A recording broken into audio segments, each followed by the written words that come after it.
how do we believe that Volt Lithium, $20 million market cap Canadian company has come up with this solution? Like, who is the technical team? Why should we believe that they found the solution to this problem before any of these other much more well capitalized players? Let's just dream just for 1 second, okay? Okay, so 220,000 times 50. That one project does 11 billion a year in cash flow. Mhm. Yeah, at 90% profit margins. Yeah. Um, okay, yeah, Yeah. yeah. That's the prize for the oil and gas industry at a 10 times multiple.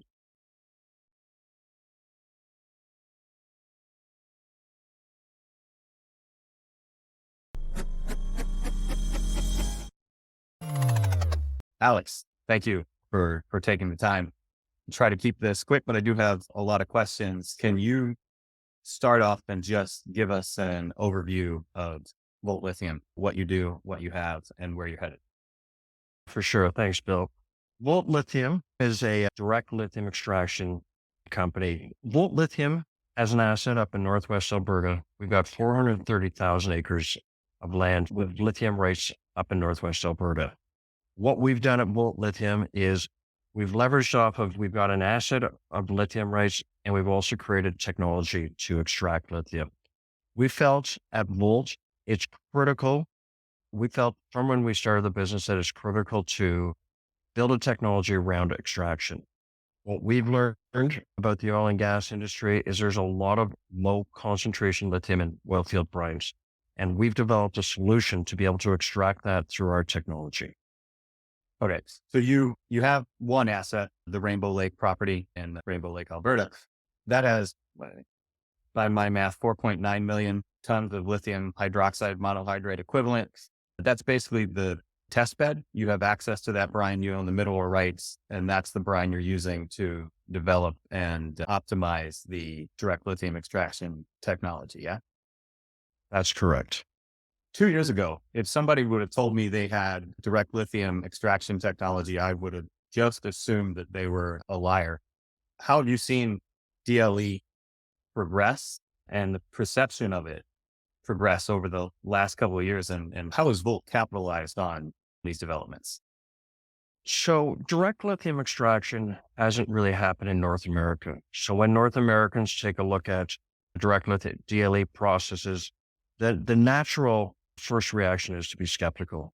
Now, when I look at direct lithium extraction around the world, it's been happening for the last 25 to 30 years. There are groups out of China that have become experts in DLE processes, mainly from a Chinese perspective, and they're phenomenal at the technologies that they've built. Direct lithium extraction has been occurring for the past 25 plus years. What is different about Volt is what we've done with our technology. All ion exchange direct lithium extraction technologies have a similar concept. They're using an element to attract another element. There's three main elements that attract lithium. You've got manganese, you've got titanium, you've got aluminum. Most groups have gone to a titanium-based product. What we've done that's a little bit different than direct lithium extraction in other basins is we've had to modify the process to deal with low concentration brines. And so what did we do that was different? We created a compound that was 5 microns in size. Now, that might not seem like a big deal. We were originally trying to develop a compound at a millimeter in size, and we were trying to be like everyone else in terms of doing direct lithium extraction. And Bill, we couldn't make it work. When we had our breakthrough in the summer of 2022, we developed this 5 micron size compound. What was different? Surface area. We found we have 800 times the surface area compared to the compound that we originally were developing. Once we got to the point where we had that increased surface area, we found that we were able to extract in high percentages, low concentration lithium from brine. And that was the key thing. So what we're doing really isn't different from a periodic table perspective. We've just modified our compound to be able to extract lithium in low concentration brines. What's the economic viability? Like, what are the economics with your technology? Is it is it viable given current market prices of lithium? It is. And so when I look at when I think about that question, it's almost like it's a depends. And the reason why I say it's a depends is because it's a function of concentration of lithium. So for example, our cutoff is 34 milligrams per liter. A lot of the plays across North America, when you think about the Permian or the Montney or some other plays, they've got concentrations in that sort of 50 to 60 milligram per liter range. When we look at other brines, such as the Smackover play, you're seeing concentrations up to 500 milligrams per liter. So when I think about economics, it's a function of concentration, a function of yield. So what we've determined is that at the low end for us, our 50 milligrams per liter, the costs are around 8,700 to 9,000 per ton. That's Um, close. that's Canadian dollars. Now, when I look at the price of lithium today, it's in and around that sort of 40 to 50,000 US a ton. So there's a lot of operating margin there. Now, as the concentrations increase and the yield increases, our costs go down. So when I look at in our play, we've got concentrations up to 120 milligrams per liter. You've got 4,000 a ton for your costs. It's incredibly economic as the yields improve. So when I look at DLE from North America, it is economic. How do those economics compare to other aspiring DLE companies and also to hard rock lithium production? What are the costs there? Okay, so that's unfortunately that's a bit of an apples to oranges discussion, and I'll articulate it like this: when you look at when I look at recoveries in from a DLE process, say versus hard rock, the recoveries from DLE are in that 70 to 90% range. Typically in hard rock, your recoveries are in the 40% range. And that's a big difference because obviously you're getting more yields and you're getting more output from your product. Now, the other thing that's a little bit different is that your concentrations in hard rock are a lot higher than what you've got in your DLE process from brines. So what does that all mean? Your costs from an operating perspective aren't too much different. Again, depending on yield from a brine perspective, you're anywhere from sort of that, some of the highest concentrations are down to 2,500 a ton. Again, in low concentrations, you're getting up to 8,700 a ton. When you're looking at a hard rock perspective, you're anywhere from that sort of 2,500 to 3,000 a ton all in. Now, where there's a massive difference is when you're focusing on oil field brines, you've got infrastructure in place, so your capital costs go down significantly. And that's a factor that hasn't been well represented in the marketplace yet. So when you're looking at any of the brine players, say, that are trying to do it from oil fields or from brines that don't have oil field, your infrastructure costs are anywhere from 25 to 50% of the play from a capital cost perspective. So your capital intensity is high. We know that from a hard rock perspective, your capital costs are also high because you've got to build a mine and tailings ponds and whatnot. Where the big difference is from oil field, you don't have that 25 to 50% capital cost that you would otherwise have. So your economics actually improve dramatically from a capital cost perspective. Yeah, lower CapEx, comparable OpEx, or cost of goods produced. Okay, maybe this is actually a good time to paint a good picture of how this process works, and I'll just lay out how I see it, and you can tell me if I'm wrong.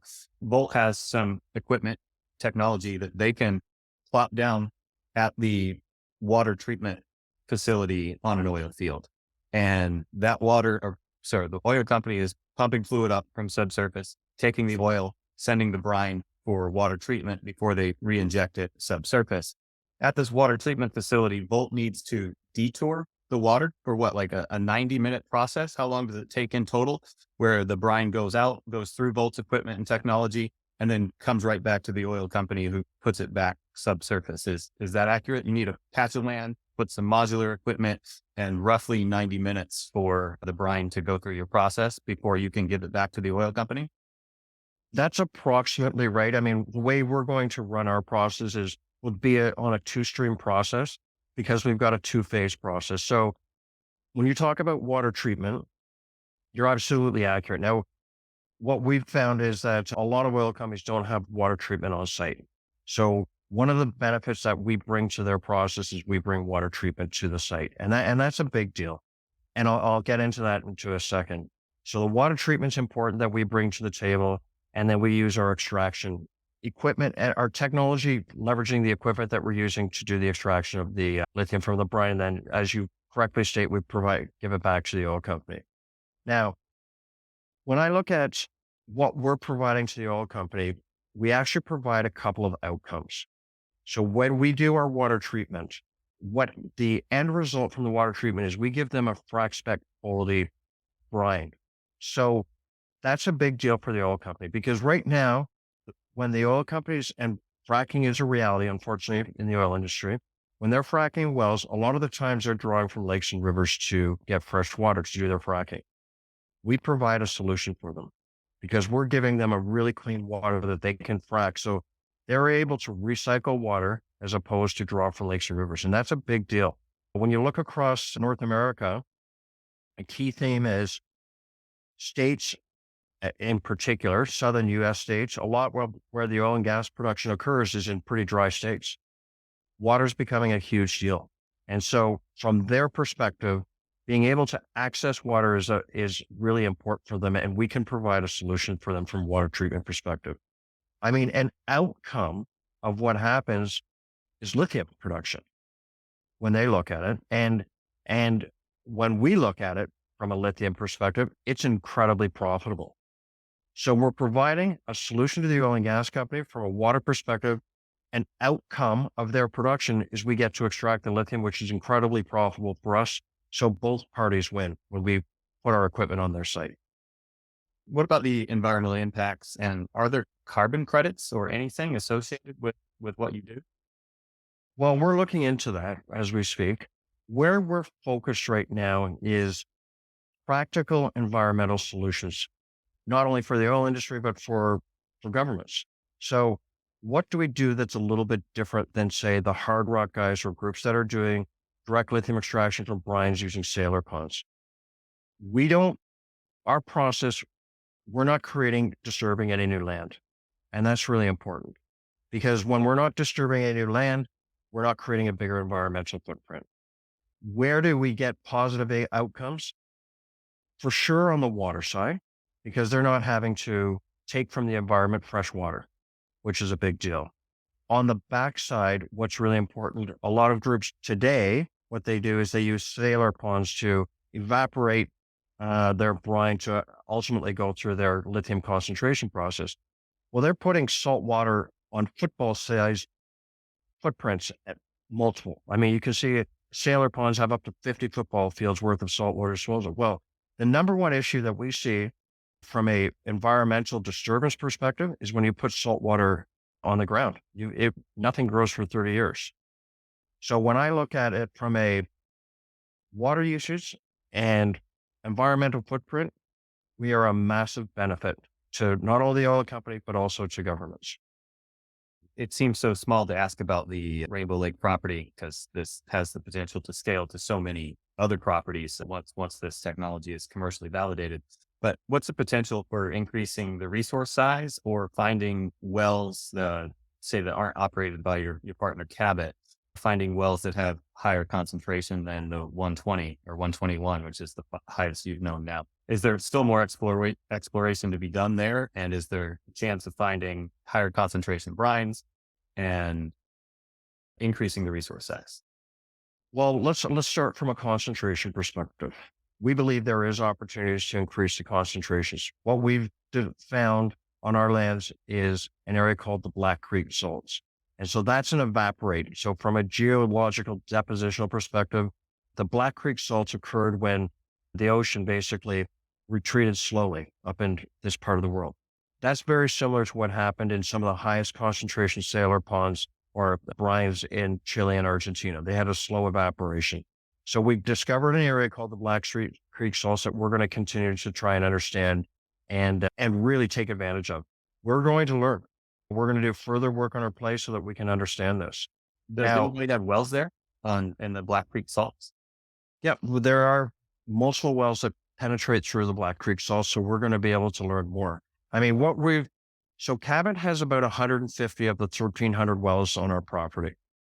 There are a couple of other major players that have wells on our property, and we're going to try and work with them to determine the viability of their wells and look at the concentrations as they go deeper into the formation. We've already learned a lot. I mean, what we've learned and what we've seen is we found concentrations up to 120 milligrams per liter, as you stated. That's a huge opportunity. We've tested it multiple times and in multiple parts of our reservoir, and we're finding consistency. So we believe there's an opportunity for higher concentrations. Now, that also leads to the size of our resource. We believe that as we learn more about our asset and do more work on understanding concentrations, we believe there is an opportunity to increase the size of our resource. However, I will say we've got a big resource. We've got over 100-year mine life on what we're doing. So we've got the ability, this is a world-class asset. We are able to build a significant lithium production company on our asset. And so we're highly encouraged by what we're doing right now. Yeah, I mean, it seems silly to talk about expanding it, given it is so big. I just, for completeness, wanted to ask if there was potential there. In my mind, the lateral scaling potential is what ramps this up much more quickly, and probably what you're focused on is planting your flag on as many fields as you can as quickly as possible. So lots of opportunity to do some more exploration. Even at the current concentrations, you're at $3,000 total cost of goods produced for an end product that sells for $48,000. Like not much more needs to be said on the potential there. I wanted to ask about government incentives and the importance of onshoring supply chain and minerals right now. Like you see, Ford just got $9 billion from the US government to start building some plants and battery plants in particular. We don't have much lithium production in North America. What are the potential incentives and subsidies available to companies like Volt in this regard? And what have you looked into already? To date, because our asset is in Canada, we've mainly focused on opportunities in Canada for potential grants or non-recourse loans from the government. I can point specifically to the Strategic Innovation Fund in Canada. It's a multi-billion-dollar fund that is there to promote the acceleration of critical minerals development. In the States, I believe as we start to build our asset base and continue to look at opportunities across North America, after we've proven what we've done in Canada, I think there's opportunities in the US as well. Why does this matter for companies such as ours? Really, it's acceleration and validity. And so in order to get lithium extraction in North America is new. And in order to develop this world-class resource that we've got in North America, we need validity from a government perspective to help groups such as ours accelerate their process. I mean, there's opportunities to get over half your project funded through either grants or non-recourse loans. That's critical because as we start to work with strategic investors, we develop our play more, they want to have certainty of financing for the ability to get a project complete. The government provides that solution, which is just critical for the acceleration of the industry. Okay. Let's take a step back and talk about the operational expenses. And can you speak to how your projected expenses are validated and how that compares to other companies who have put out some projected economics that aren't backed up by pilot results? Like how did you come up with your operational expenses from the pilot? Well, it's really a function of what we needed to. There's a couple of main costs when we do our project. One of them is power, and power is a big deal from a perspective of there's a lot of equipment that we're using and it requires a lot of power. And I would say if you looked at lithium extraction companies, that's probably one of their biggest inputs they've got to deal with. We're very fortunate from a Volt perspective that we're working on an oil field where there's a lot of stranded gas. And so we're able to use that extra stranded gas to put into our power so we can manage our power costs. Now, when you look at the other major expense, it's called reagents. And reagents are in a couple of forms. One is to remove contaminants at the front end of the process. We use one of the reagents that we use is caustic soda, and that's expensive when you're using it. On the back end, when you're creating your lithium chloride prior to going to battery grade metal, you use a lot of hydrochloric acid. And so what we were able to do in our pilot was in a real time scenario, test concentration levels of both caustic soda at the front end and hydrochloric acid at the back end. And we were simulating commercial operations. So we know how much we've got to use from a reagent perspective. And that's really important because as we start to move to the next level, next stage, we have to be able to build equipment so that we can go into commercial operations. Now, our plan is a little bit different than other groups. When you look at our plan to get into commercial operations, some groups have a strategy where they want to start with a much bigger commercial operation than we do. We've taken the view that we want to be practical about going into commercial operations. And so our plan is to start with a plant that does in the range of 1,000 to 1,500 tons per annum of lithium hydroxide production. And that's really important because when I break that down, what does that mean for us? Well, what we're doing is we're moving fluid every day. In our pilot operation, we were capable of doing about 18,000 barrels a day of fluid. When I look at going into first stage commercial operations, we're going to move it to about 60,000 barrels per day of fluid movement. Now, the ability to scale from 18 to 60, in my mind, is not as challenging as when we were at bench scale to pilot because we were simulating commercial operations. So I'll go back to those costs for reagents. We know what the inputs were on the pilot. We've got a very good idea of what we have to do for first stage commercial. And that's really important to us because we were able to nail down what our costs are going to be if we move into our operations. We know that we're profitable based on what we did from the pilot. And that's really important because that gives us the credibility to move to our first stage commercial.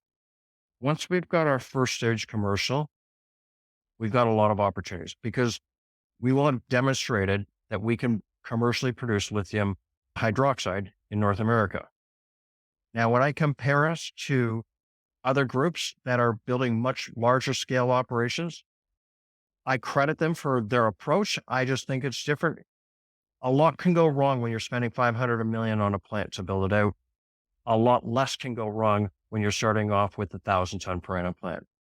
I think the best approach to demonstrate we can do this in North America is start with a manageable commercial operation and then grow it. We'll get to the same level as everybody else. We're just going to do it by generating cash flow all the way through. Right. So the pilot where you process 250,000 liters of fluid, is that right? Or has it been more now? That was what was announced back then.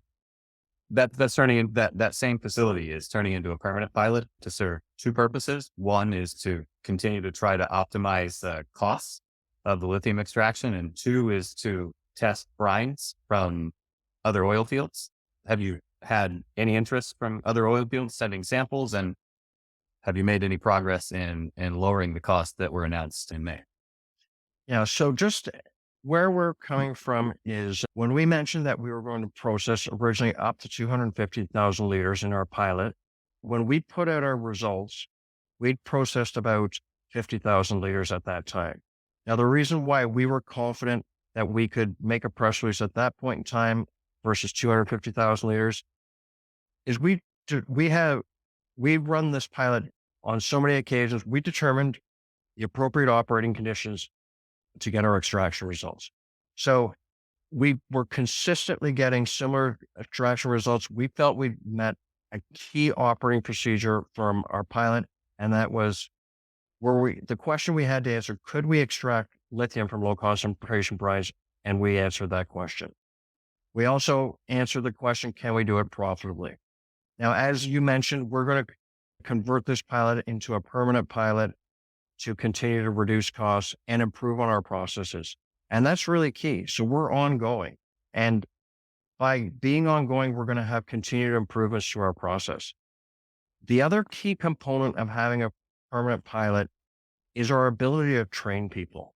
So when we go into commercial operations, I mean, that's a big step for most people. Again, I'll use the analogy. If we went from a small pilot to a 20,000 ton per annum plant, you've got to train a lot of people how to operate this equipment. We're going to leverage that pilot because we're very close to what we could do in a commercial operation. We're going to leverage that to train people so that they can operate the commercial plant as we move forward. And that's a key thing that we've learned as we've gone through our pilot, because there is a lot of training and it is new. And so the permanent pilot is critical for us from that perspective. Now, you asked a question about other oil field brines. We're getting a lot of interest. I mean, a key question that we had to answer for oil companies is, could we extract low concentration brine from oil fields? And people thought that you could only extract lithium from much higher concentrations. And so a lot of groups felt that oil fields across North America weren't viable because the concentrations were low. We demonstrated that you can do that. And so there's a lot of interest in what we're doing. And it's not just from what we're doing, but it's from what other companies are doing. I point to ExxonMobil and what they just did, spending $100 million for 140,000 acres in the Smackover plant in Arkansas for lithium rights. This is coming. And so we need to continue to improve with our permanent pilot and continue to get ourselves into commercial operations so we can show that we're very viable for the oil companies across North America. Okay. Let's talk about scalability, both vertically and laterally. The plan is to go from 1,000 tons per year 1, 7.5 thousand year 2, and then quickly after that go to 20,000. Can you even do that? Can you get the equipment produced that quick? Where would the funding come from? And is there a possibility to scale laterally in those first years as well, meaning move some equipment onto other oil fields? Well, the answer to both questions is yes. We can do it not only on our oil field, we can do it on other oil fields. And that's what's so critical about what we're doing with our technology and why we're so relevant as not only being a company that has an asset, we also have a technology. We want to be able to demonstrate to the North American oil and gas industry that we can extract low concentration lithium from brines and oil fields. So when you look at from a lateral expansion and a vertical expansion, we have to look at it from the perspective of key component for us to get finance is not only government money, but also strategic partner money. And as we start to evolve our discussions, as we get closer to commercial operations, there'll be an opportunity for strategic investors to invest in Volt. Will that take us in a different direction?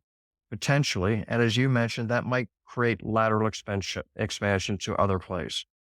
Now, we don't need to rely on lateral expansion for us to build our business.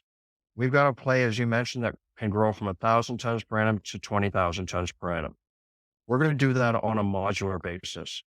So the key for us is to demonstrate that we can produce lithium on a commercial basis. And then we can look at financing alternatives from a non-dilutive approach for our shareholders. The car companies are providing offtake agreements to give certainty of supply. We can leverage off of that. Again, when we're in commercial production, the ability to grow to 7,500 tons is really a function of capital. Well, a source of capital will be offtake agreements. In addition, government funding, in my opinion, is not only going to happen to get to first stage commercial operations.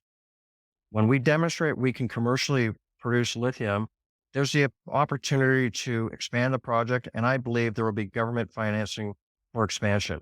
Again, from my perspective, and I believe what we see across North America, this is an issue about acceleration. There are battery plants being built in North America today. The issue is they don't have a certainty of supply. We can be a big part of that solution by giving certainty of supply.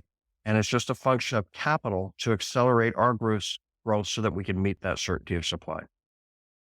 Yeah, I was reading something from Benchmark just the other day. It talks about 1 to 2 years for one of these gigafactories to be built, or maybe, a few years for a big gigafactory to be built, a few years for a refinery for lithium, and then 5 to 10 years for a mine to come online. Like there's a big disconnect, and this can really fill a gap, being able to come online so quickly.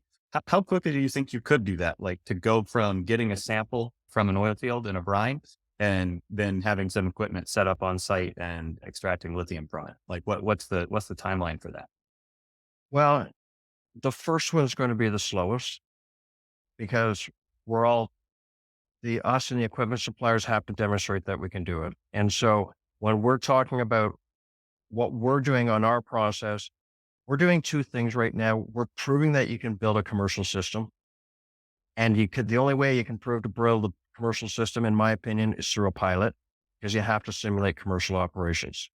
And so I think in the front end, what we're doing to get to commercial operations, really it's going to be a function of our ability to secure the financing we need from governments and strategic investors. But assuming that all comes into position right as we think, our plan is to get into commercial operations by the second half of 2024. Now, when we start to accelerate and look at other opportunities in other oil fields, that's the benefit of our pilot. So while we're doing the work that we are for the Rainbow Lake property, we can leverage our pilot to understand other oil field brines across North America.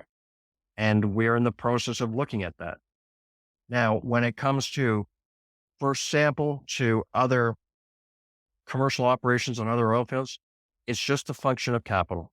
My belief is that as we start to get better at this, it'll be about an 18-month process for a company to build a commercial operation. But that doesn't mean it's on a staggered timeline. Like we do this and we get into production 2024, and then the next one is, call it mid 2026. I see that there's going to be overlap because there's going to be competing capital to get other oil fields into production. I'll give you a good example of the potential. When you look at the Permian Basin, they produce a lot of water. And that water that they're producing all goes back down into the reservoir subsurface. Well, that water has all got lithium in that water that they're producing. It's actually brine, but I call it water.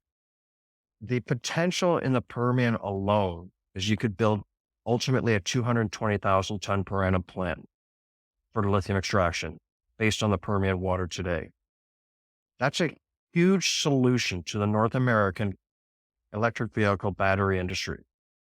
That infrastructure is in place. That lithium is being produced today or through the production of the oil and gas. It's just not being extracted today. So the scale of what we can do is significant. We can solve our lithium problem in North America through oil field brines. And again, the footprint is completely different because we're using existing infrastructure that's in place. We're not using new infrastructure. That's a massive time advantage. I'll go back to your comment about the mine. You have to get it approved. You have to get it built. There's a whole bunch of regulatory and environmental issues that come with building a mine. What we're doing is taking what's being produced from infrastructure today and extracting it. And that's going to be a huge advantage as we move forward to create certainty of supply in North America. Right. So obviously this can blow up to something massive very quickly, which I would see happening at the next demonstration of success, like the instant that you get some commercial production. What do you envision in terms of managing that growth? Is that going to be you, the CEO? Is there an exit strategy? How do you see this playing out as this thing blows up? Well, there's a lot of depends to what we're trying to do. The question is for the oil and gas industry, are we a service provider or are we part of their operations? And I see, especially at the early days, we're a service provider. So what does that mean? What is a service provider? In my opinion, we're providing a couple of outcomes for the oil and gas company. One is through our water treatment process at the beginning, we actually provide a source of water for them that they don't have to draw from lakes and rivers. That's a huge deal, as mentioned previously in this interview, where a lot of the oil and gas production comes from dry states. Water is becoming a much bigger issue as population grows. We provide a very real solution to the oil and gas company. The outcome, so that's an outcome from our process and water treatment. The other outcome is obviously we extract our lithium. I think the ability to create a solution from them for the oil and gas company from a footprint perspective and also a water treatment perspective, I think initially that's a big reason why they want to have lithium extraction on site. I think as they get comfortable with the profitability of what we're able to drive, then decisions have to be made. I mean, ultimately, there's going to be a transition from oil and gas. And lithium is an outcome from an oil and gas perspective because they're producing it today. So as oil declines in these reservoirs, it doesn't mean the water's declining.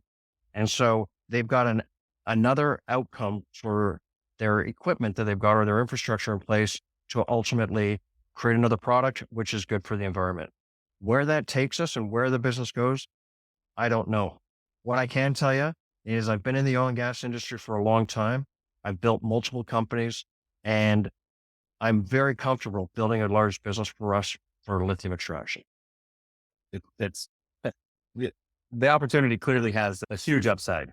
Just like even at 1,000 tons per year, the cash flows are at 50 million, 40 million, depending on how much production there is and what the commodity price does in the market.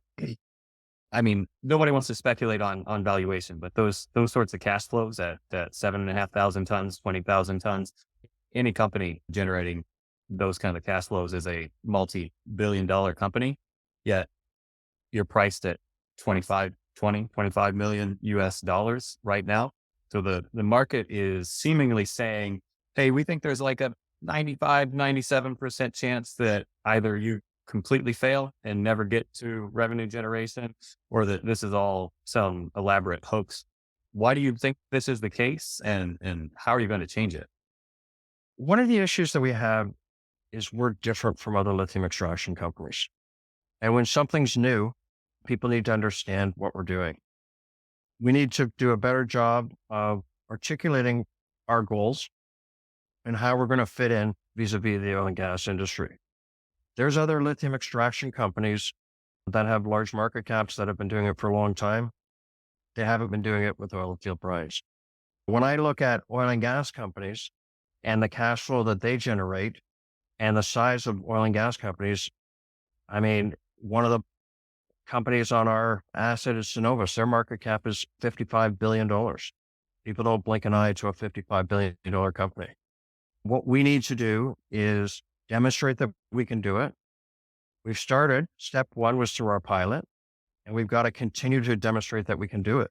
I think that as we move into the next 6 to 12 months of this business and we start to bring on strategic partners, I think that will give validity from a third party perspective that we're real.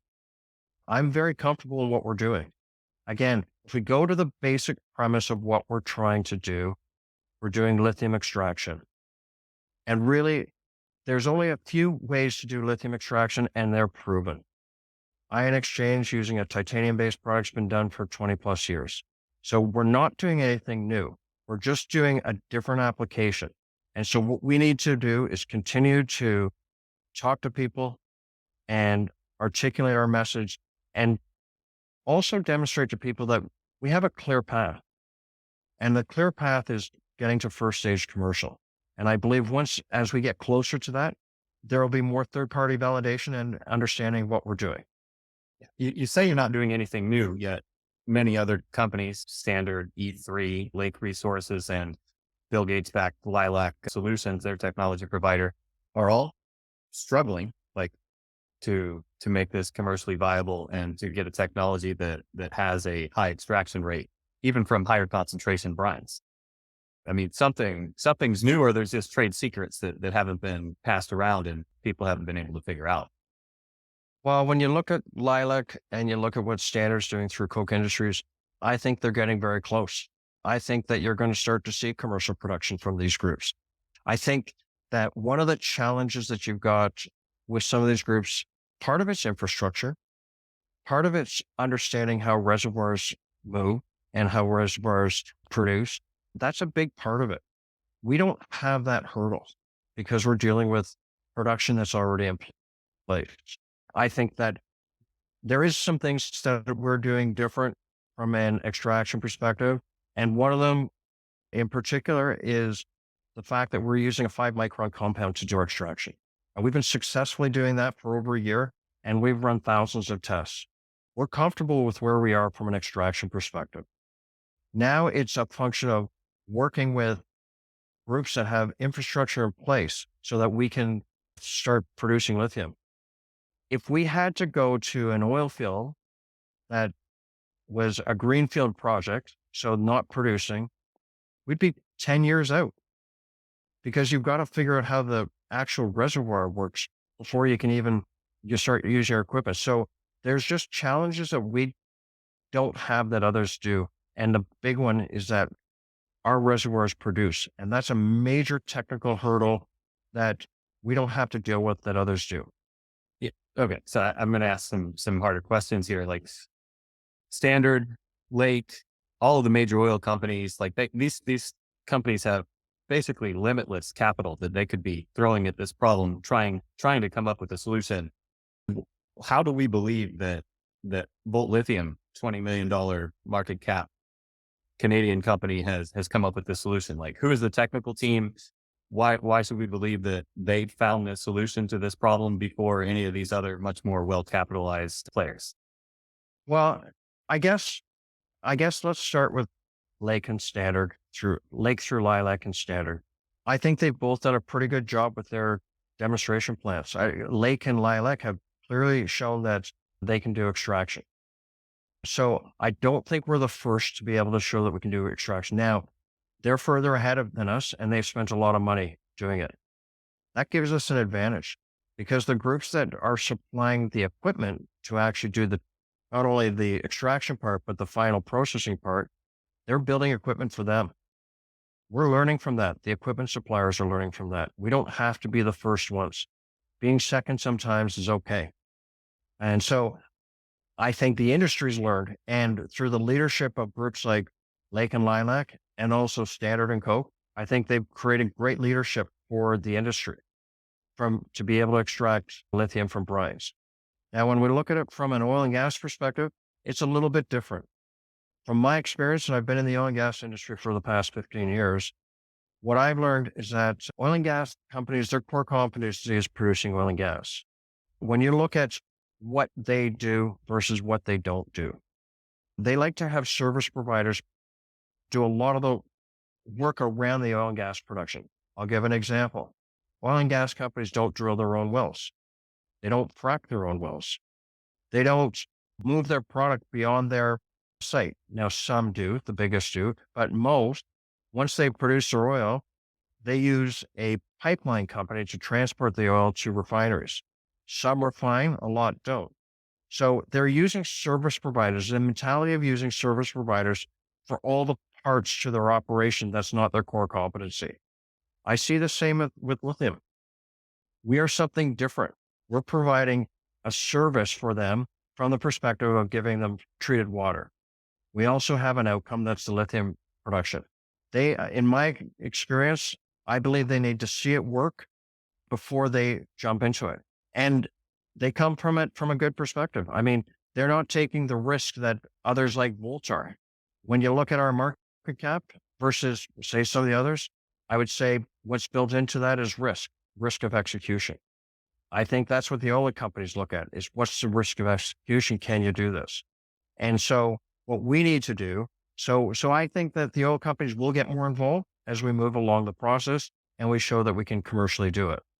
And again, the key is to show results on a measured basis. For us, again, I'll go back to the point. If we went from 0 to 20,000 tons per annum, I would say execution risk is extraordinarily high because people haven't done that. And when you look at the commercial plants that say Lake and Standard are going to do, they're going after those big plants. Now, where we're going to be is that first stage is 1,000 to 1,500 tons per annum. Some might call that a demonstration plant. An oil company would. I view that as commercial operations because we're going to be selling lithium hydroxide and we're going to have a marketable product. And again, it's just the approach that we use versus some of the others. So it is being done. There's been success in demonstration plants. There hasn't been success in commercial operations. However, the path to commercial operations is extraordinary because they're going after such large plants. I think by doing a smaller footprint to start and modularly building is the approach to go. I'm a big fan of bootstrapping as you validate the business, way less capital risk. But what I'm getting at here is I'm imploring you to like prove to me, like, who is the technical leader who came up with this technology? What resources do they have at their disposal? And why is it credible that they were able to come up with this? Honestly, if it works, a revolutionary technology, right? Like this is a big breakthrough, making it possible to get lithium out of oil field brines, as you said, right? Like this opens up hundreds of thousands of tons of lithium production per year, all North American base. So where it starts is with our technical team. And so what we did right from the start was we signed a technical service agreement with a private field chemicals company in Calgary, very good partners of mine, to start the extraction process. And the team's led by a gentleman by the name of John McEwen. He's a PhD in chemistry. He's not only comes at it from a science perspective, but also in a process perspective from his experience. 35 years in the industry from a PhD in chemistry perspective, the last 20 in the oil field industry. What Sterling does is they provide chemical analysis and extraction, work with oil field brines. There's a lot of other processes that you use. You need technology and chemistry background to solve for the oil and gas industry. They provide solutions every day to the oil and gas industry. So where we came from a position of strength, working with chemists and scientists that are already providing solutions to the oil and gas industry. Now, when we looked at from a technical perspective, we developed our technology with the team led by John. Now, we've got a bit of an advantage. And one of the big advantages that we have is where our lab is located. So Sterling's lab is located up in the Nanotechnology Research Center up in Edmonton, Alberta. It's a phenomenal building. It's a phenomenal lab. Sterling's got access to equipment that you just wouldn't otherwise get as a small company such as us. They've got access to multi-million-dollar pieces of equipment that you rent for $25 an hour. What the Nanotechnology Research Center has done, especially for groups like us, is given us an advantage to have world-class equipment in world-class labs that we didn't have to pay for and develop ourselves. We couldn't do that without the lab that we have. We couldn't do that without the team that we've got. And again, we demonstrated in a pilot that we can do extraction. I mean, we've been spending the last couple of years on our technology. We were having a lot of success last summer. And as I mentioned earlier in the interview, we had to look at other options. We determined that surface area is a critical component to our extraction technology. If we didn't have the lab or the leadership of John and his team of PhDs, we'd be like everybody else and we'd have a very tough time doing it. So we've spent a ton of time on this. Since last summer, we've probably run 4,000 experiments on our technology. We're able to do that because of the equipment and because of the Nanotechnology Research Center. Okay. So John has a team of PhDs that work for him, that are a part of the university, or they work for Sterling. What's the setup there? Yeah, so he's got a team of PhDs that work for him that are employees of Sterling. And just to make sure it's real clear, so we signed a technical services agreement with Sterling, and Sterling, all the work they're done is on behalf of Volt. Volt owns the technology. So he's got his team. Now, we're also doing other collaborations with the university and also with the Nanotechnology Research Center. They've got specialists in developing compounds. They've got specialists in water treatment processes. We're taking advantage of that. That's just so critical for us. Again, having access to these people, having access to the university, the Nanotechnology Research Center, and collaborating is a key part of our business. We will continue to improve. We will continue to demonstrate leadership. Now, a $20 million company, if we had to develop this lab and this process on our own without the benefit of university and National Research Council facilities, it would be prohibitive. We couldn't do it. Having that experience is key. So how are these key team members, these people who have this knowledge of how this process works, this proprietary technology, how are they incentivized to not share it or steal it or go off and implement some small variation of it elsewhere? Well, they're all big shareholders of Volt. They've all got options. They've got incentive plans. So to work with Volt, if they succeed, Volt succeeds and all of us win together. So they are highly incentivized to work with us. All the groups, all the PhDs that we've got have signed non-disclosure agreements with Volt. We work as a team. We are building world-class opportunities from the team that we're dealing with. They all want to share in the success of that. And so everyone's highly motivated to develop this. And again, it's not just over the recent, it's been the last couple of years. So we've spent a lot of work and a lot of time on this, and everybody's really excited as we move into the next stage of our development as a company. So let's say you achieve success. This has demonstrated the work as you start producing commercially. How long do you think it will take other players to reverse engineer your process and be able to replicate what you do? Well, that's a good question. And what we are not going to do is patent our process, at least for quite a while. And I'll point to others that aren't. If you look at Coke Industries, their technology is patent pending. The challenge you've got when you patent is you have to provide your recipe. And once you provide your recipe, you can reverse engineer. So we're going to be very deliberate about being slow to patent our process. That's the first thing. The second thing is, we know that other people will try and reverse engineer it. They ultimately will. So we believe we've probably got about a 2-year head start on others. In our world, that's a massive time frame. So what we need to do over the next couple of years is really develop our strategic partners, develop our strategic relationships so that we can be the leader in oil field brine lithium extraction. And that's what we're doing. What about licensing the technology to scale it quicker? I know you've said in the past that you shy away from that. Once you show it works, it could be a way to generate some cash flows or get some funding to stake more projects. What are your thoughts on? First of all, why are people lining up to license it today? Is it just because it's unproven and like you've got Coke Industry trying to sell their technology to direct lithium extraction plays, or you've got Volt Lithium over here with their proprietary tech that has run a 250,000 liter pilot?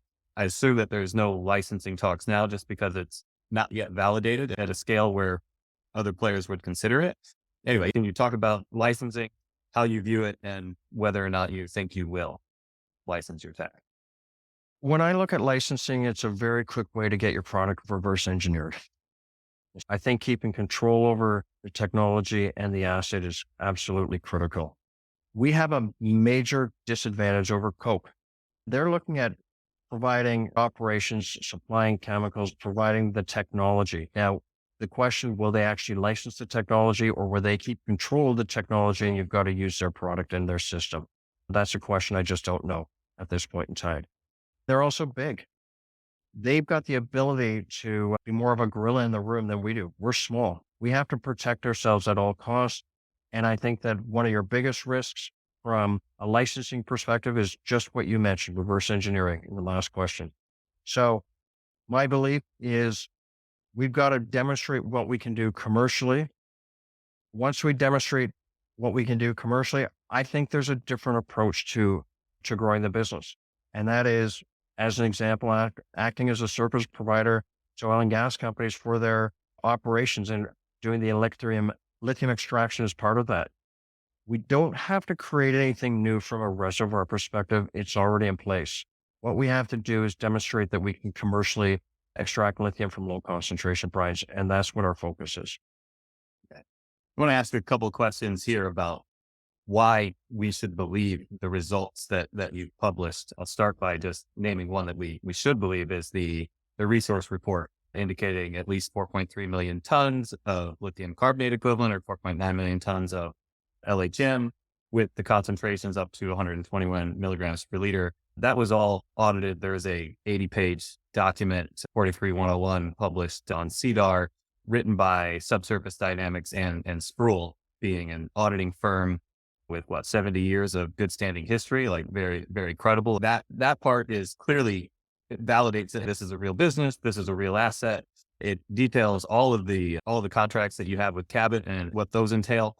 So that is highly credible. Now, when you publish the pilot results of what extraction rates you were able to achieve and what your sort of simulated operational costs were, I noticed on that press release, there were signatures from two auditors from Sproul. or at least their names were printed on it, not that there were signatures. Why should I believe those results? And what exactly did Sproul audit in terms of the pilot press release? Yeah. So first of all, we'll start with Sproul, and they audited everything. Now, when we did our process, a key component for Sproul to be able to audit everything was that we had to get everything third party verified by a lab for each of our checkpoints for our results. So Sproul was not going to put their name to results that we didn't have third party audited. So when we ran our pilot, when we did our water treatment process, every time we treated our water, we took a sample, sent it to a third party accredited lab, and had a checkpoint. Every time we did our extraction process, not only on the front end prior to, so after the water's treated, we provided lithium concentrations. After we did our extraction, everything was third party verified. Every single point and every single checkpoint for what we've done has been third party audited. I mean, what we did in terms of publishing the results from our pilot was different. Most groups, what they do is they do a preliminary economic assessment and pre-feasibility study, and then they start to, or some do preliminary economic assessments and then run a pilot to demonstrate the cost for the pre-feasibility study. We did things a little bit different. We did our pilot first. And there's a big reason for that. From my perspective, it provides more credibility to a preliminary economic assessment if we can show that we can actually do this. Now, if we were a mining company, like a gold company or a silver company, probably wouldn't have to have done a pilot prior to doing a preliminary economic assessment because the inputs are known, the outputs are known. There's been a lot of gold and silver companies that have been built over the years. Everyone understands the process. What we're doing is different and new. And people haven't seen a pilot from lithium, from brine, from oil fields. And so we needed to, our thought process of doing the pilot first was not only for ourselves, we wanted to demonstrate that we can do this. We had successful results. We continue to have successful results. I'm a big believer that we should communicate to our shareholders in the world what we're doing. And so we published the results from our pilot. Now we're going to use that pilot for our preliminary economic assessment and our pre-feasibility and ultimately for commercial operations. Again, for us to be able to get into commercial operations, we had to run the pilot. We had to learn for ourselves. We had to understand the exact type of equipment, the tank size, the number of filters that we're using, the whole process so that we can credibly go into commercial production. So we provided the pilot and everything was audited by Sproul. Now, as we move into the second half of 2023, we are going to be doing our preliminary economic assessment. We're going to do a pre-feasibility study. We've got the actual results from the pilot to use not only from an operational expense perspective, so cost per ton, but also from a capital cost perspective. We know the equipment that we need to build and acquire to get into first stage commercial operations. In my opinion, that's a huge advantage that we have because we understand what we're doing. It's not a theoretical exercise going into commercial operations. It's tangible because of what we did in the pilot. I want to make sure I understand exactly what was audited. So for sure, the extraction rates, when you're saying you get 90% extraction rate at 34 milligrams per liter, 97% extraction rate at 120 milligrams per liter, all of that is third-party audited. Sproul signed off on it. But you also came out in that press release with the estimated or upper bounds on what your total operational costs would be to produce a ton of lithium. Were those numbers audited by Sproul? Did they look at your inputs in terms of energy, chemicals, reagents, and validate the market price of those? Or was that just something that you published that we're taking your word for it, that this is the upper bound on the cost of production? No, they looked at everything. And they have looked at everything all along. And that's a key component. We've had Sproul work closely with us all along. You have to. I mean, we show an example when we're adding caustic, the exact concentrations that we have to add. And we demonstrate that based on what we did through our process. They see that, they sign off on that. When we put hydrochloric acid in to do our final wash to create the lithium chloride after we go through our extraction process, we showed exactly how much hydrochloric acid that we use. And again, when we look at our costs, the big costs are reagents. And so they could see we've tested limits as well in terms of, can we use less hydrochloric acid? Can we use, or a lower concentration hydrochloric acid, less caustic as part of our reagents? We used our conservative numbers because we've got to prove what I would say our floor is for lowering our reagent costs. And that's what we're going to do through our pilot. But we gave them tangible information based on the inputs that we did through our process. And again, at each stage, we had checkpoints. So it was easy to validate and understand what we're doing. And it was a very methodical approach that the team used in terms of determining our costs. The last big one is power costs.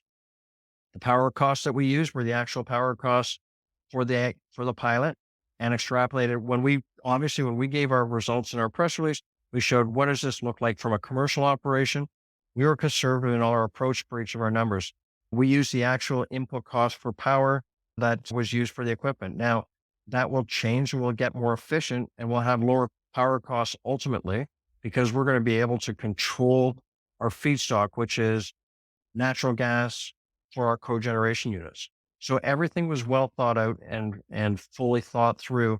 And again, it's actual information that we were using for our pilot, so we didn't have to be theoretical about our costs.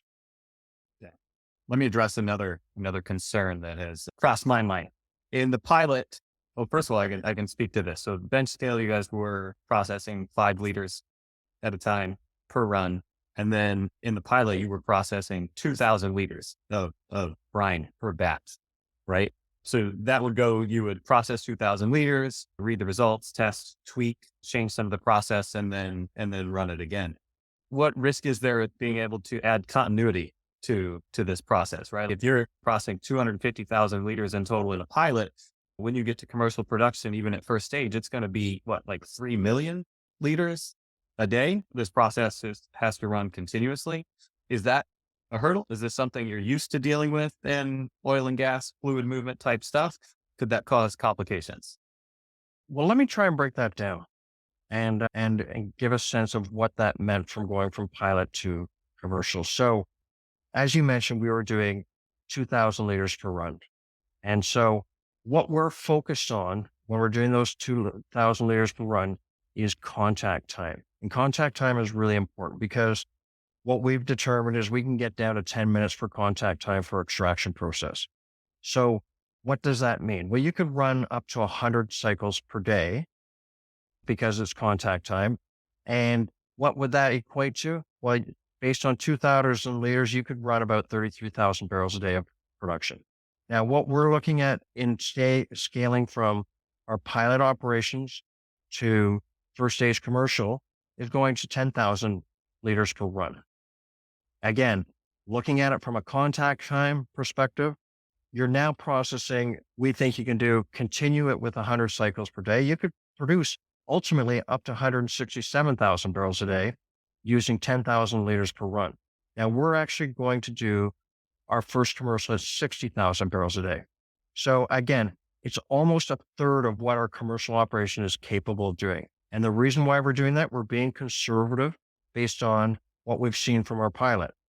So the ability to scale from pilot to stage 1 is not a huge leap. Now, what we need to do and what we're going to do through our permanent pilot is every time we ran a test in our initial pilot, we had to get a third-party checkpoint. There's no way we could have done this unless every single piece was validated.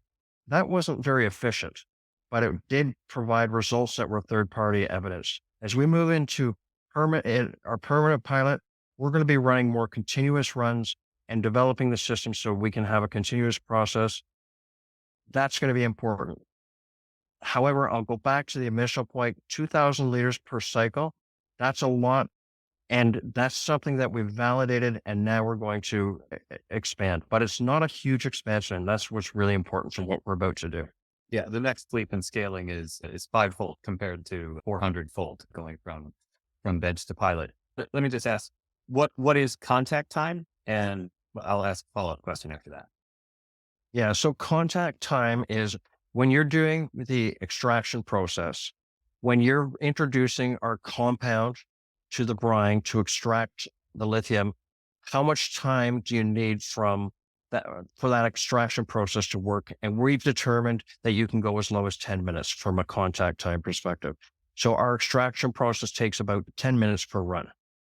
And you're saying you're going to run 60,000 barrels per day and have the capacity to run 167,000 barrels per day on the commercial equipment. That's just allotting for basically downtime of error correcting. Why wouldn't it run continuously at 167,000 barrels per day?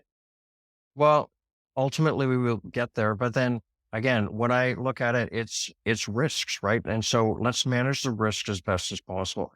I think it would be naive of me to say we're going to go out there and run 167,000 barrels a day. I would rather get there from a gradual perspective. I'm comfortable we can do that 60,000 barrels of fluid a day. We know how the wells produce. We know how the system works from an operational perspective. So I'm comfortable scaling up to what we need to do. Okay. The cost and availability of inputs. Are the prices for power or your chemicals and reagents going to go up as your demand increases for them? Are these things all in abundant supply and you're not going to affect the supply side at all or pricing? Okay, so that's a really good question. So let's start with power. Because power, we've got a lot of stranded natural gas up at Rainbow Lake. We've also got a formation called the Blue Sky, which is very shallow where you can produce gas. So what we're going to do is build cogeneration units. What we know from a cogeneration unit is it's about 5 cents a kilowatt. We've got a precedent on our property because another operator has a cogeneration unit that's 25 megawatts that does 5 cents a unit. From a operational perspective from power, it's about the feedstock. So if you've got access to the feedstock, you can control your power costs. Now, if we didn't have access to feedstock, I'd be very, very nervous about power because then you're dealing with the grid, power prices, you're getting it from third parties. It's not in your control. So that's one big element that I think we're very comfortable being able to control. Now, the next big element is reagent costs. Again, the two most important, biggest costs that we have are caustic at the front end and hydrochloric acid at the back end. And so we're working with suppliers to be able to develop our own reagents on site. You do it through a process called bipolar electrodialysis. And your feedstock for bipolar electric dialysis is actually salt, NaCl. NaCl is widely available, especially in Western Canada. There's potash mines, there's all kinds of availability for salt. Salt's the feedstock to create the reagents.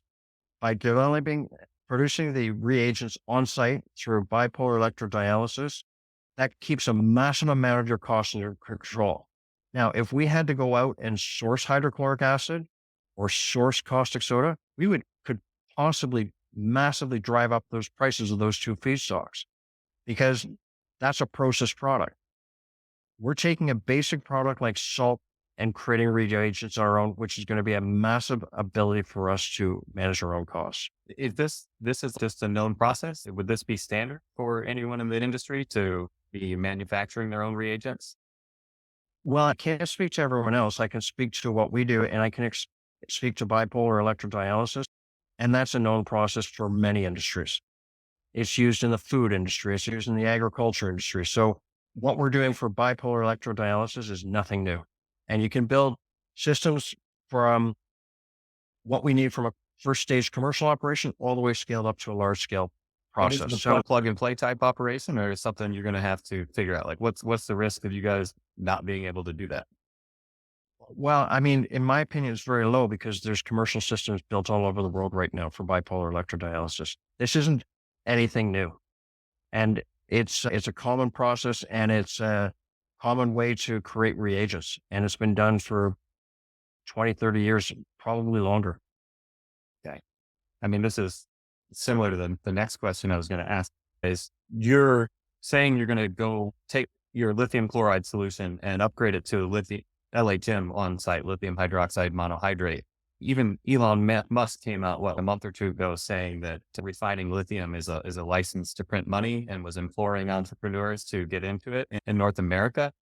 Is this process somehow different when you have lithium chloride than it would be from the lithium you would get from hard rocks? Or what makes you confident that you're just going to be able to tack on this sort of lithium refinement, add on LHM refinement or upgrading to your lithium chloride on site? Could that be a Uh, standalone business on its own? Ultimately, yes, Ken. What you need is the feedstock. So you need the lithium chloride. If you look at lithium from brines in other parts of the world, upgrading from brine to a lithium carbonate or lithium hydroxide, that's a proven process. It's been done. There's hard rock ability to get from now the product's a little bit different than what we've got from a lithium chloride perspective, but not much. It's either a lithium hydroxide or it's a lithium LiOH versus an LiCl product. But ultimately, to get to that battery grade metal, that's a proven process. There's groups we're dealing with from a equipment manufacturing perspective have built systems all over the world. This isn't anything new. Why isn't Uh, everybody doing it then? Why is there this shortage of refineries? just because there isn't the feedstock. The novel part is being able to develop the lithium chloride. The novel part is being able to extract it.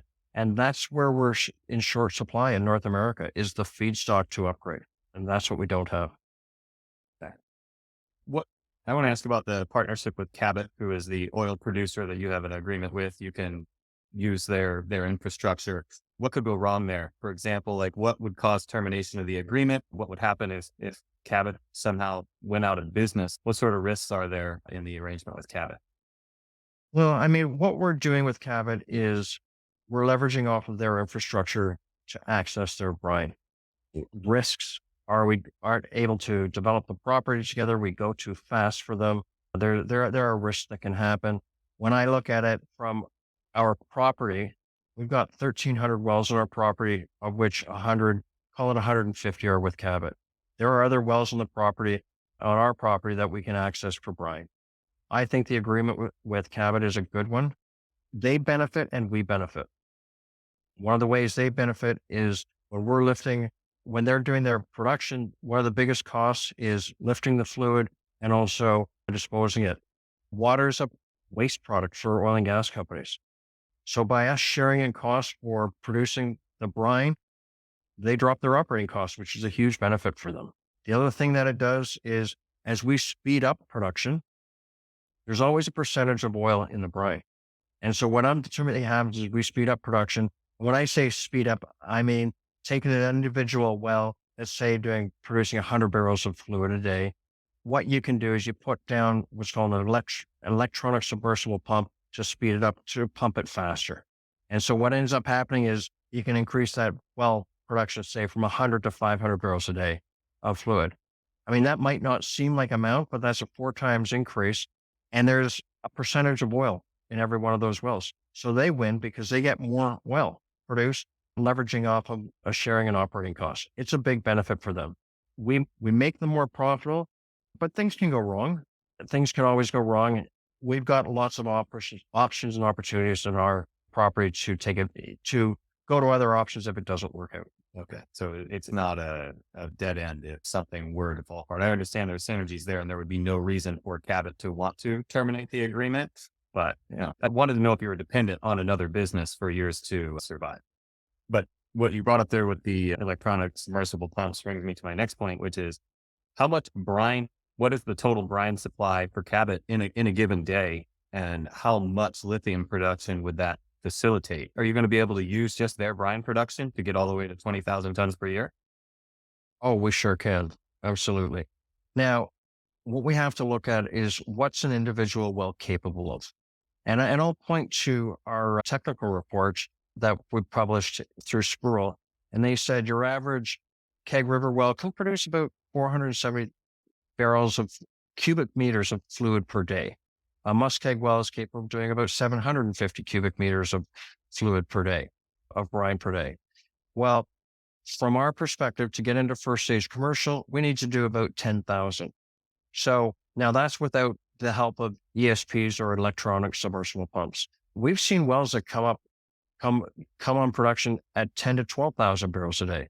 But I don't think we're going to do 3 wells. I think we're going to use approximately 20 wells and do production, because then you're not over putting too much fluid through the wells and you've always got a safe supply. Wells will go down. There's no question about it. They do go down. And that's why we want to have around 20 wells for our initial commercial operations. Because if there's a well goes down, we can manage that. We can speed up other wells. We can manage the wells. There's a lot of optionality. So One thing we're not going to have a problem with is production. And 20 wells is what you're comfortable with to get to initial commercial production, 1,000 tons per year. that's correct. That would mean you would need 400 wells to get to 20,000. I don't think you can do a direct line comparison to that because what we're ultimately going to do is look at deliverability per well.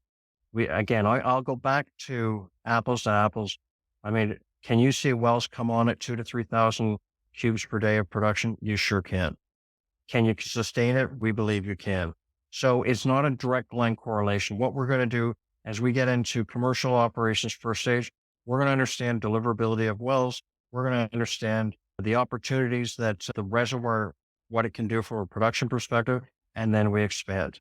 I mean, you hit on a very important point of why you start small. If we went straight to a 20,000 ton per annum plant, you have a massive risk from a production perspective. So by scaling it up and gradually building it, that's a key component in terms of getting to ultimate deliverability.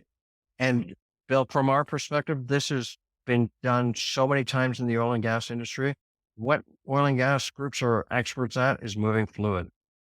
I'll point to some of the other producers. I mean, Cenovus, they produce 750,000 barrels of oil a day. Their fluid production is multiples to that. So groups can do it across North America. That's it. Let me ask about the regulatory approvals. It's something that everyone in mining always wants to know about. Not that this is actually mining. So I know Cabot has the regulatory approval to pump the fluid from subsurface and to re-inject it. You're just on this detour. What permits, licenses, leases do you still need to acquire in order to go into production? So as I understand it, you'll have to change your permit into a license by the beginning of next year. To go into production, you have to change your license into a lease. But what other regulatory hurdles are there? Do you have to get permission from the government to start extracting lithium from brine? Okay, so those are, I'm going to break that question down into a couple of components. What we know, and our discussions with the Alberta Energy Regulator, is that what we need to do is effectively rent the water while it's on the surface lease to be able to treat the brine and to be able to extract the lithium. So what we don't have to do is drill new wells. So a big part of the permitting from an oil and gas perspective is drilling new wells and then producing them safely. The oil and gas industry up here has been doing it safely for 40 years. So what we have to do is we've got to add a few components to the surface lease from an equipment perspective. What we don't have to do is get permits to produce. And that's a big deal. And that's why we think it's important working with oil and gas companies. They've been drilling wells forever. We don't have to get into the drilling of wells game. They're doing it already. And so we leverage off of their license from a drilling of well perspective. And again, when it's at surface, that's where we've got to have our permits with the Alberta Energy Regulator. And that is a good thing. The Alberta Energy Regulator understands oil and gas production. There's a proven methodology, proven process for that. That's why we think it's an advantage from a regulatory perspective to work with oil and gas companies, because there's a known system in place that works.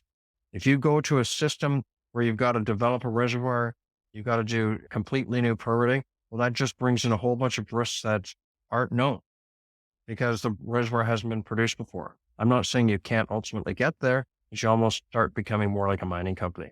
We've got a system in place. I understand the synergies of leveraging off of the infrastructure and not needing new permits. I just want to know exactly what licensing or permits do you still have to acquire? What regulatory hurdles are there between you and commercial production? Okay. And so, yeah, and I went on a little bit long on that one. So really there's surface to get into commercial permits, commercial production, we need surface permits on leases. That's what we need. That's it. Now, yes, Okay. that's right. Wow. Now for us, now you asked a different question about going from where we are now to a mineral license to ultimately a mineral lease. So what the Alberta Energy Regulator is saying is that for you to produce, you can't have your permit the way it is now. You're going to have to start paying an annual rent. So this is their opportunity to drive revenue from the business. So at the end of this year, we have to convert from a MIMS permit to a mineral license. All the groups that have MIMS permits, so lithium rights in Alberta, they have a one-time opportunity to convert from a MIMS permit to a mineral license, and you get that mineral license for 5 years. What is the quantification of that? You have to pay $3.50 per hectare on an annual basis for each hectare that you have the license for. Now, going from a license to a lease is the license will allow you to hold the land. To go into a lease, once you actually start producing, you've got to go into a lease, which is you're going to have a similar operating cost per year, $3.50, but you're also going to have to pay what's called a bonus, okay, to convert the mineral license to the lease. Right now, the government's saying that's a minimum $10 per hectare license fee to convert. So it's just it's almost like an operating permit or the ability to produce. And it's a function of how the Crown or the Alberta Energy Regulator can extract payments from lithium companies. This is very standard. Oil and gas companies pay an annual lease payment to the government for surface rights. So there's nothing new in that. But it's a different question than our ability to produce, because that's all we need is service permits. Right. But anyway, so the only one regulatory approval really is you're going to go from the permit that has to be rolled into a January 1. And then as soon as you're ready to go into production, you upgrade that license into a lease, which allows you to extract commercially. And that's the only regulatory hurdle. I would say you're all but one fully permitted here to start commercial production. Yeah, we do need surface license permits, though, to operate our equipment, which is outside of that process. And that's something that we're working with the Alberta Energy Regulator on. That's not complex. Oil and gas companies have equipment on leases that they get permitted. It's what we don't have to be as concerned about is the ability to get fluid to surface, because that's already permitted by the oil and gas company. Gotcha. Okay. I mean, this is the end of my questions, except for one last one, was just to ask you, what do you see as the biggest risks, failure points, trip points that could cause this to not get to production? What's standing between you and production, and what do you see as the biggest hurdles and what might cause failure? I think the number one risk is always capital. And so what we need to do is work with the government to make sure that we can work with the Strategic Infrastructure Fund, Innovation Fund, work with strategic partners to demonstrate our ability to get into production. I mean, we're a $20 million company, as you said today. And when you look at a $20 million company or a $25 million company, it seems like, how are you ever going to get into production when you've got so much capital that's required in the future?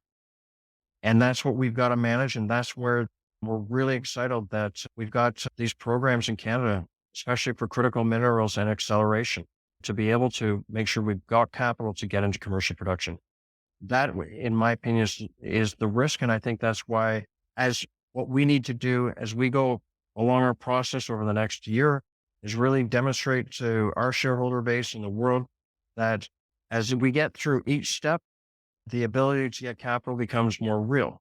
So we've got to continue to show that we're improving our technology. We've got to continue to show that we can do a preliminary economic assessment. We've got to show that we can do a pre-feasibility study. That will give us the credibility to demonstrate that we can get the capital that we need to execute on our process. Thanks, Alex. That's all the questions I have. I hope this helps anyone who's considering or looking into the Volt. I'll put some show notes that link to the CDR documents that validate many of the things that we talked about here. Anything else you want to share? I appreciate your time, Bill. Thank you very much Thank you for your time. You're the one who's got the valuable time. Thank you so much.